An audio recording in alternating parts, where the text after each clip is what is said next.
कहानी की शुरुआत रिकी नाम के एक लड़के से होती है जिसे मर्डर के जुर्म में 10 साल की सजा सुनाई गई है।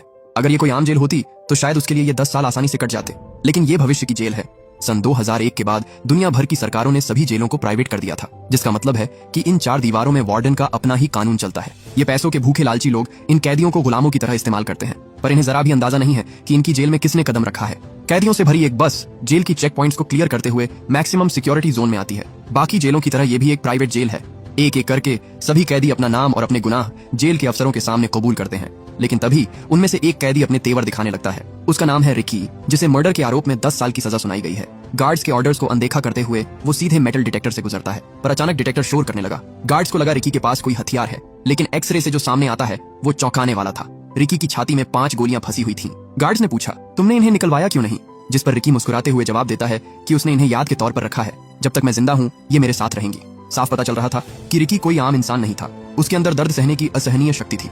इसके बाद हमें बताया जाता है कि ये जेल 4 हिस्सों में बटी हुई है और हर ब्लॉक को एक कैदी कंट्रोल करता है, जिन्हें वार्डन ने ही चुना है। वार्डन इस जेल का सबसे पावरफुल आदमी है। उसके बाद आता है असिस्टेंट वार्डन, जो उसके ना रहने पर सब कुछ कंट्रोल करता है। अगले सीन में हम एक बूढ़े आदमी को देखते हैं जिसे कुछ कैदी परेशान कर रहे थे। उन्होंने उसकी लकड़ी की ट्रेन तोड़ दी, जो उसने अपने बेटे के लिए बड़ी मेहनत से बनाई थी। बाकी कैदी बस चुपचाप खड़े तमाशा देख रहे थे, लेकिन किसी ने भी उसकी मदद करने की हिम्मत नहीं की। पता चला कि इस आदमी की कुछ ही दिनों में बेल होने वाली थी, लेकिन जेल के कप्तान का राइट हैंड सैमुअल उसे धमकी देता है कि जब तक मैं इजाजत ना दूं तू यहाँ से बाहर नहीं जाएगा। ये सुनकर बूढ़ा आदमी गुस्से में आ जाता है और वुड स्लाइसर उठाकर उस पर हमला करने की कोशिश करता है, मगर सैमुअल फुर्ती से उसे पकड़ लेता है और उसी स्लाइसर से उसका मुंह बेरहमी से छील देता है। उसकी चीखें सुनकर गार्ड्स वहां पहुंचते हैं, लेकिन मदद करने की बजाय उन्होंने सैमुअल को वहां से जाने दिया और पूरे मामले को दबाने की कोशिश की। सैमुअल जैसे ही आगे बढ़ा, रिकी ने उसके रास्ते में टांग अड़ा दी, जिससे वो सीधा कीलों के ऊपर जा गिरा। सैमुअल दर्द के मारे चिल्लाने लगा, पर उसके साथियों ने रिकी से उलझना ठीक नहीं समझा और सबसे पहले अपने बॉस को डॉक्टर के पास ले गए। सैमुअल की जान तो बच गई, पर वो एक आंख से अंधा हो गया था। उसने रिकी को मारने का सोचा, लेकिन तभी उसके एक आदमी ने कहा, बॉस आपको खुद कुछ करने की जरूरत नहीं है, हम मैड ड्रैगन से उसका काम तमाम करवा सकते हैं। मैड ड्रैगन एक बेहद खतरनाक और ताकतवर कैदी था, जिसकी भूख कभी खत्म ही नहीं होती थी। फिलहाल उसे आइसोलेशन में रखा गया है क्योंकि उसने वार्डन के घोड़े को खा लिया था। अगले दिन सैमुअल ने गार्ड्स को रिश्वत दी और कहा कि मैड ड्रैगन को रिहा कर दो ताकि वो रिकी को मार सके। वहीं दूसरी ओर हम उस बूढ़े कैदी को देखते हैं जिसे एक गार्ड अपने पास बुलाता है और उसे बताया जाता है कि उसकी रिहाई को कैंसिल कर दिया गया है। अब उसे अपनी पूरी सजा काटनी होगी। ये सुनकर वो बूढ़ा कैदी रोने लगा, गिड़गिड़ाने लगा और उनसे रहम की भीख मांगी, लेकिन किसी को उस पर तरस नहीं आया। उल्टा उन लोगों ने उसे खूब पीटा और वहां से चले गए, जैसे वो इंसान नहीं, बस एक बोझ हो जो अब किसी काम का नहीं। इस बेरहम सिस्टम से टूटकर आखिरकार उस बूढ़े कैदी ने खुदकुशी कर ली। रात में गार्ड्स ने जब देखा कि वो रस्सी से लटक रहा है तो उसकी लाश को नीचे उतारा गया। सभी कैदी बस उसी के बारे में बात कर रहे थे कि कैसे उसे यहाँ टॉर्चर किया जाता था और उसे सैमुअल में सुसाइड करने के लिए मजबूर किया। रिकी अपनी सेल में चुपचाप बैठा ये सब सुन रहा था। जब गार्ड्स उसकी लाश को बाहर ले जा रहे थे तो रिकी उनके सामने आकर खड़ा हो गया। उसने कहा, ये मर चुका है, कम से कम मरने के बाद तो उसे बख्श दो। रिकी ने उसकी बेड़ियां तोड़ दी। उसने उसकी ट्रेन भी ठीक कर दी थी जो बूढ़े कैदी ने अपने बच्चे के लिए बनाई थी, पर अफसोस अब उसका बेटा अपने पापा से कभी नहीं मिल पाएगा। अपने अंदर पनप रहे गुस्से को बाहर निकालने के लिए रिकी तेज तूफान में कुंग-फू करने लगा। उसे समझ आ गया था कि यहाँ जिंदा रहने के लिए उसे हर दिन लड़ना होगा, नहीं तो उसका अंजाम भी यही होगा। अगले दिन जब सभी कैदी नहा रहे थे तभी गार्ड ने सभी को बाहर जाने को कहा। रिकी अब उन लोगों के बीच अकेला था। कुछ ही देर में वहां मैड ड्रैगन आया। रिकी कुछ समझ पाता उससे पहले ही मैड ड्रैगन ने उसे एक जोर का पंच मारा, जिससे वो दूर जा गिरा। रिकी शुरुआत में उससे लड़ना नहीं चाहता था, लेकिन जब उसे पता चला कि इस आदमी को यहाँ उसे मारने के लिए भेजा गया है तो उसने बिना देर किए मैड ड्रैगन के पेट में इतनी जोर से पंच मारा कि उसके अंदर का सब कुछ बाहर आ गया। उसकी इतनी भयानक मौत देखकर भी सैमुअल अपनी हरकतों से बाज नहीं आया और रिकी को मारने की कोशिश की, लेकिन रिकी ने तुरंत उसका हाथ पकड़कर उसकी उंगलियां तोड़ दी और अपने हाथ में फंसी कील को ऐसे निकाल फेंका जैसे कि उसे दर्द महसूस ही नहीं हुआ। उनकी चीख सुनकर गार्ड्स अंदर आ गए, लेकिन सैमुअल को बचाने में उन्होंने देर कर दी क्योंकि रिकी उसका काम तमाम कर चुका था। उस पल किसी में भी हिम्मत नहीं हुई कि वो रिकी को रोक सके, पर रिकी ने बिना किसी विरोध के अपने आप ही सरेंडर कर दिया। गार्ड्स उसे ले ही जा रहे थे कि तभी नॉर्थ ब्लॉक का कैप्टन उन्हें रोक लेता है। रिकी की ताकत से वो काफी इंप्रेस हुआ था। उसने रिकी को अपनी गैंग में शामिल होने का ऑफर दिया, लेकिन रिकी उसके ऑफर को ठुकराते हुए वहां से चला गया। मैड ड्रैगन के पंच की वजह से रिकी की छाती में फंसी गोलियां अपनी जगह से हिल गई थीं, जिसकी वजह से उसे बहुत ज्यादा दर्द होता था, लेकिन उसने दर्द से अपना ध्यान हटाया और उसे सहने की कोशिश की। इसी बीच हमें एक फ्लैशबैक दिखाया जाता है जिसमें हम यंग रिकी को देखते हैं जो उस वक्त हाई स्कूल में था। एक दिन जब वो अपने माता पिता की कब्र पर गया तो उसने देखा कि वहाँ एक अनजान आदमी पहले से खड़ा होकर उन्हें श्रद्धांजलि दे रहा है। रिकी को पता चला कि ये उसके अंकल हैं, जिन्हें बचपन से ही उसकी सुपर पावर के बारे में पता था। वो हमेशा दूर से उस पर नजर रखे हुए थे, लेकिन अब वक्त आ गया था कि वो सामने आकर रिकी को वो सब कुछ सिखाएं जिससे वो एक महान फाइटर बन सके। रिकी ने उन्हें अपने कुछ मूव्स दिखाए, लेकिन जैसे ही उसने अपने अंकल पर अटैक किया उसके अंकल ने एक ही पंच में रिकी को धूल चटा दी। उसी पल रिकी को समझ आ गया कि वो अभी तैयार नहीं है। इसके बाद उसके अंकल ने उसे सिखाया कि कैसे दिमाग और शरीर पर काबू पाया जाता है। जल्द ही रिकी इतना स्ट्रांग हो गया कि वो बड़े बड़े पत्थरों को अपने हाथों से यूं तोड़ दिया करता था। कहानी प्रेजेंट में आती है और हम देखते हैं कि रिकी पूरी रात सोया नहीं था। सुबह गार्ड्स उसे उठाकर असिस्टेंट वार्डन के ऑफिस ले जाते हैं। हम देखते हैं कि वार्डन की पूरी टेबल खाने से सजी हुई थी। उसकी एक आंख नकली थी और हाथ भी कटा हुआ था, जिसकी जगह उसने एक हुक लगा रखा था। वार्डन ने गार्ड से कहा कि वो रिकी की रिपोर्ट पढ़कर सुनाए। रिपोर्ट के मुताबिक रिकी ने मर्डर किया था। उसका न कोई परिवार था, न कोई जानने वाला। रिपोर्ट में यह भी लिखा गया था कि रिकी बहुत खतरनाक है, इसलिए उसे हाई सिक्योरिटी जेल में ही रखा जाना चाहिए। हर कैदी को जेल में आने से पहले अपनी पिछली जिंदगी के बारे में सब कुछ बताना पड़ता था, लेकिन रिकी की रिपोर्ट में पिछले 2 सालों का कोई जिक्र नहीं था। वार्डन ने पूछा, तो बताओ उन 2 सालों में तुम कहाँ थे? इस बीच तुमने क्या किया? लेकिन अपनी धमकियों के बाद भी वो रिकी का मुंह नहीं खुलवा सका। आखिर में वार्डन उसे एक लेटर दिखाता है जिसे किसी ने उसके लिए भेजा था। रिकी जैसे ही उसे लेने के लिए आगे बढ़ा, वार्डन ने उसके हाथ में अपने नुकीले हुक फंसा दिए और उस पर एक के बाद एक जोरदार मुक्कों की बारिश कर दी। उस लेटर के अंदर एक तस्वीर थी जिसे वार्डन ने अपने हाथों से मसलकर फाड़ दिया। ये देखकर रिकी को इतना गुस्सा आया कि उसने अपने एक हाथ से टेबल के 2 टुकड़े कर दिए। वार्डन बौखला गया और उसने गुस्से में रिकी पर गोली चला दी, लेकिन रिकी ने वो गोली भी अपने हाथ से डिफ्लेक्ट कर दी। वो चाहता तो वार्डन को मार देता, लेकिन उसने ऐसा नहीं किया और उसे एक लास्ट वार्निंग देकर वहां से चला गया। उसी रात रिकी अपनी सेल में बैठा उन दिनों को याद करता है जब वो अपनी गर्लफ्रेंड मिसाई के साथ हंसी खुशी रहा करता था। वो अपनी बांसुरी निकालता है और एक शांत सी धुन बजाने लगता है, वही धुन जो उसे मिसाई की याद दिलाती है। लेकिन तभी एक गार्ड आता है और उसे वार्निंग देते हुए कहता है कि अगर तूने ये धुन दोबारा बजाई तो बांसुरी तोड़कर फेंक दूंगा। रिकी चुप रहा, लेकिन उसके कानों में वो धुन अब भी बज रही थी। अगले दिन कुछ कैदी एक आदमी को घेर लेते हैं। उन्हें पता चला था कि यही गार्ड्स को अंदर की बातें लीक किया करता था और उस बूढ़े कैदी की मौत के पीछे भी इसी का हाथ था। वो आदमी उनसे अपनी जान की भीख मांगता है और वादा करता है कि वो दोबारा ऐसा नहीं करेगा, पर वो उसे बख्शने वाले नहीं थे।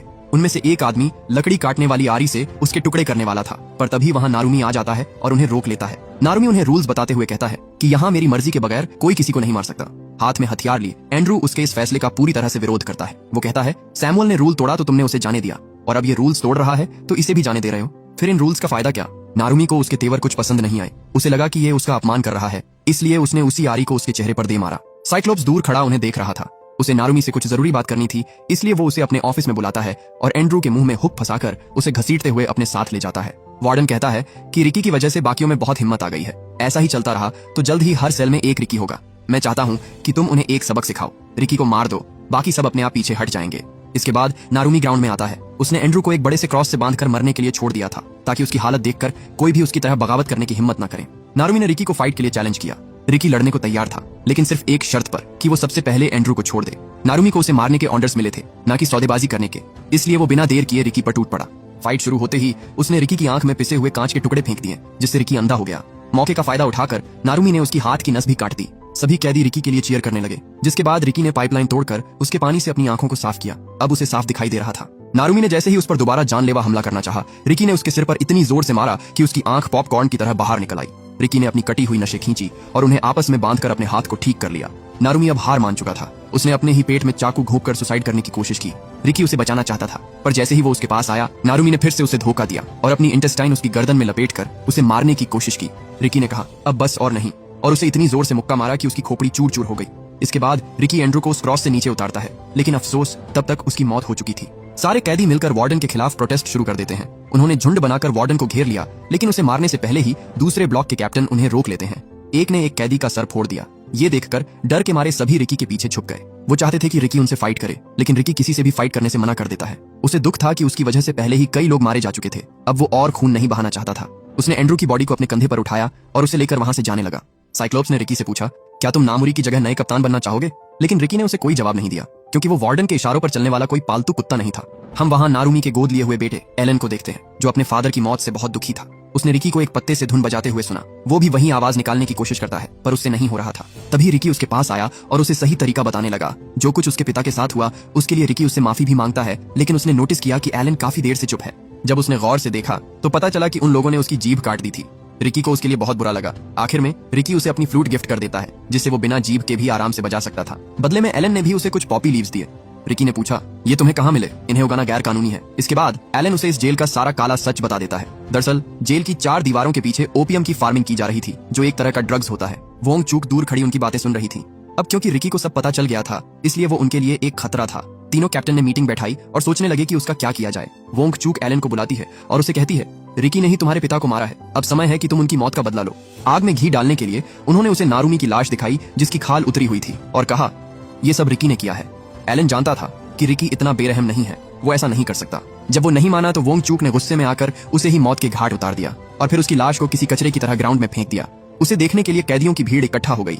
थोड़ी देर बाद रिकी भी वहां पहुंच गया और जब उसने लाश के पास अपनी फ्लूट पड़ी देखी तो वो समझ गया कि ये एलन की लाश है। फिर से एक बेकसूर की मौत इस बार वो बर्दाश्त नहीं कर सका और उसने ठान लिया कि वो किसी को नहीं छोड़ेगा।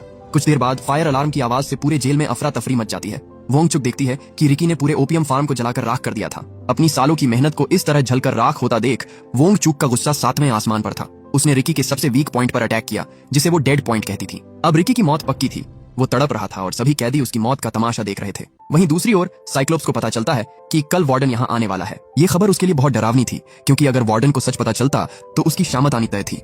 रिकी जल्द ही उसके अटैक से रिकवर कर जाता है जो देखकर वोंग चौंक जाती है क्योंकि ये नामुमकिन था। हालांकि इसके बावजूद आज रात उसका मरना पक्का था। एक ने उसकी बॉडी में नुकीली सुइयां चुभा चुभा कर रिकी की बॉडी को आटे की बोरी की तरह सिल दिया। कितामाकुरा उसका काम तमाम करने ही वाला था कि तभी अनाउंसमेंट होती है कि जो भी कैदी अपनी सेल में नहीं जाएगा उसे गोली मार दी जाएगी। इसके बाद गार्ड्स ने फायरिंग शुरू कर दी लेकिन निशाना रिकी ही था।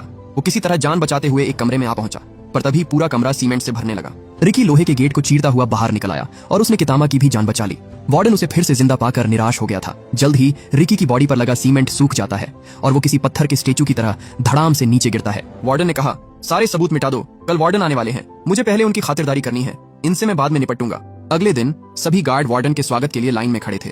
तेज धूप में घंटों इंतजार करने के बाद भी वार्डन का कोई अता पता नहीं था। कुछ गार्ड तो थककर वहीं खड़े खड़े झपकी लेने लगे लेकिन फिर अचानक एक गाड़ी आती दिखाई दी और सब तुरंत अलर्ट हो गए। वार्डन के साथ उसका हरामखोर बेटा भी आया था जो मस्ती करते करते कारपेट पर फिसल जाता है। वार्डन ने पूछा, कारपेट किसने बिछाया था? साइक्लोप्स ने तुरंत एक कैदी उसके सामने लाकर खड़ा कर दिया और झूठ बोल दिया, सर यही था।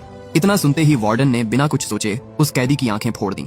वार्डन ने साइक्लोप्स से पूछा, मेरी गैर मौजूदगी में यहाँ क्या हुआ था? इस सवाल ने तो उसके पसीने छुड़ा दिए लेकिन वो झूठ नहीं बोल सकता था। उसने कहा, कुछ कैदी बगावत पर उतर आए थे तो हमें उनमें से कुछ को मारना पड़ा। वार्डन ने कहा, हर महीने यहाँ कोई ना कोई मर ही जाता है। तुम जानते हो कि पूरे देश में इससे सस्ते मजदूर हमें कहीं नहीं मिलेंगे। उन्हें भूख या बीमारी से मरने मत दो, जिंदा रखो ताकि काम होता रहे। खैर इतना तो वार्डन ने बर्दाश्त कर लिया लेकिन जब उसे पता चला कि किसी ने उसके ओपियम के फार्म जला डाले तो उसे हार्ट अटैक आ गया।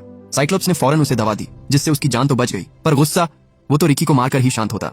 उधर रिकी अब भी पूरी तरह सीमेंट में जकड़ा हुआ था लेकिन जैसे ही वार्डन सामने आया रिकी ने सीमेंट की मोटी लेयर को तोड़कर उसकी गर्दन पकड़ ली। रिकी उसकी जान लेने ही वाला था कि तभी कितामा ने पीछे से आकर उसे जोर की लात मारी जिससे रिकी दूर जा गिरा। इसके बाद उसने रिकी के हाथों को जेल की सलाखों में जकड़ दिया और उसे मार मार कर उसकी हालत खराब कर दी। इसके बाद उसने रिकी का सिर पकड़ा और उसे इतनी जोर से दबाया कि उसके सिर से खून बहने लगा।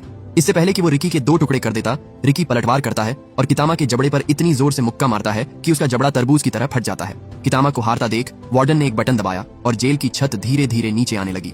रिकी ने हाइड्रोलिक प्रेस को रोकने की पूरी कोशिश की लेकिन उसमें अब उतनी ताकत नहीं बची थी। ऊपर से वार्डन ने उस पर स्टन गन से 1 लाख वोल्ट का झटका भी दे दिया जिससे रिकी और कमजोर हो गया। रिकी को मारने के चक्कर में वो ये भूल ही गए थे कि कितामा भी अंदर फंसा हुआ था। अपने साथ ये धोखा होते देख कितामा ने रिकी की मदद की और उसे अपनी जान बचाने को कहा।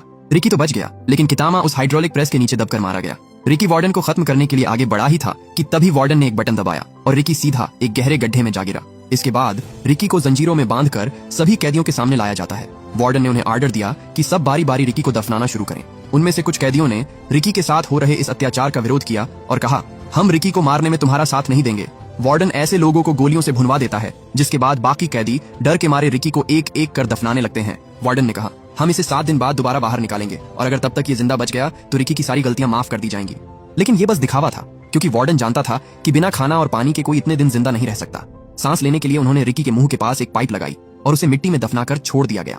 सभी कैदी बस रिकी के बारे में ही बात कर रहे थे। उन्हें लगा कि वो अब तक मर चुका होगा पर तभी उन्हें जमीन के नीचे से एक धुन सुनाई देती है जिसे रिकी अपने मुंह से बजा रहा था। उसे जिंदा पाकर सभी में खुशी की लहर दौड़ उठी। एक डॉग वहीं पास में टहल रहा होता है। वोंग उसे मारकर उसके लिवर को पाइप में डाल देती है ताकि रिकी को ऑक्सीजन न मिले। इसके बाद हमें एक फ्लैशबैक दिखाया जाता है जिसमें हम रिकी की गर्लफ्रेंड मिसाई को देखते हैं। एक दिन जब मिसाई लाइब्रेरी से वापस लौट रही थी तभी उसने कुछ लोगों को देखा जो ड्रग्स ले रहे थे। उसने तुरंत वहां से भागने की कोशिश की लेकिन उन्होंने उसे पकड़ लिया और एक होटल में ले आए। वो उसका रेप करके उसे मारने वाले थे पर जैसे ही मिसाई को होश आया वो वहां से भाग गई और खुद के साथ कुछ गलत होने के डर से वो छत से कूदकर सुसाइड कर लेती है। जब रिकी को इसके बारे में पता चला तो वो गुस्से में ड्रग डीलर के पास गया। उसे देखकर उसने रिकी पर एक के बाद एक कई गोलियां चलाई लेकिन रिकी सब कुछ सहते हुए आगे बढ़ा और उसे मार दिया। यही उसका जुर्म था जिसके लिए उसे 10 साल की सजा मिली। वहीं दूसरी तरफ 7 दिन पूरे हो चुके थे। अब वक्त था रिकी की लाश निकालने का। एक जेसीबी मशीन की मदद से वार्डन ने खुदाई करवाई और रिकी को बाहर निकाला। जब उन्होंने उसकी नब्ज चेक की तो पाया कि उसकी सांसें अभी भी चल रही थीं। वार्डन समझ गया कि ये कोई आम इंसान नहीं है। उसे दोस्ती करना उसके लिए फायदे का सौदा हो सकता था। उन्होंने उसे फिर से कैद कर दिया। जब वार्डन ने उसकी रिपोर्ट पढ़ी तो पाया कि उसके अंदर कुछ डिटेल्स मिसिंग थी। उसने रिकी से पूछा कि तुम हमसे क्या छुपा रहे हो, बताओ वरना ये लोग तुम्हें मार देंगे।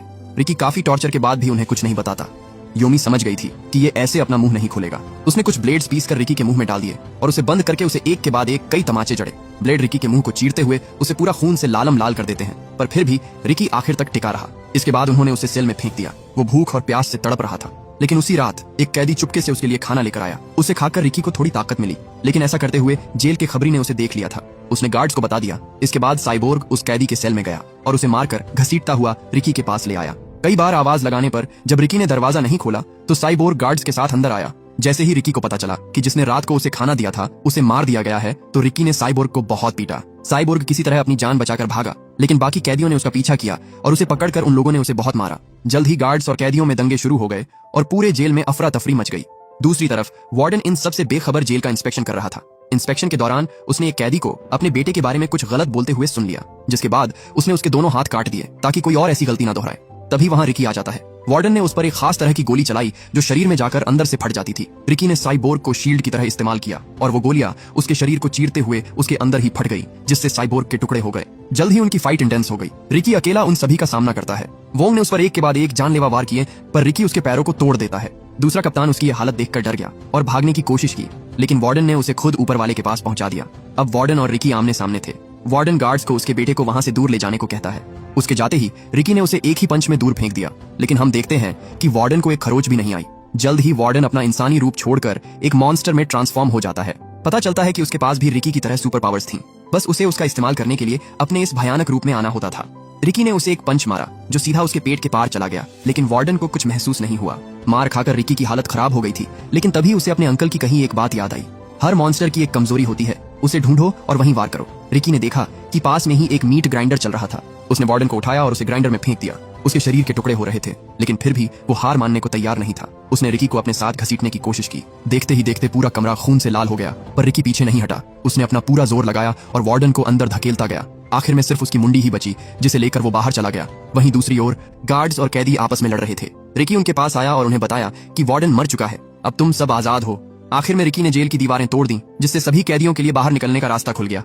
और इसी के साथ ये कहानी यहीं खत्म हो जाती है। उम्मीद करता हूँ कि ये कहानी आपको पसंद आई होगी। ऐसी ही और कहानियों के लिए चैनल को सब्सक्राइब करें। हम जल्द ही मिलेंगे एक नई वीडियो के साथ। Thanks for watching.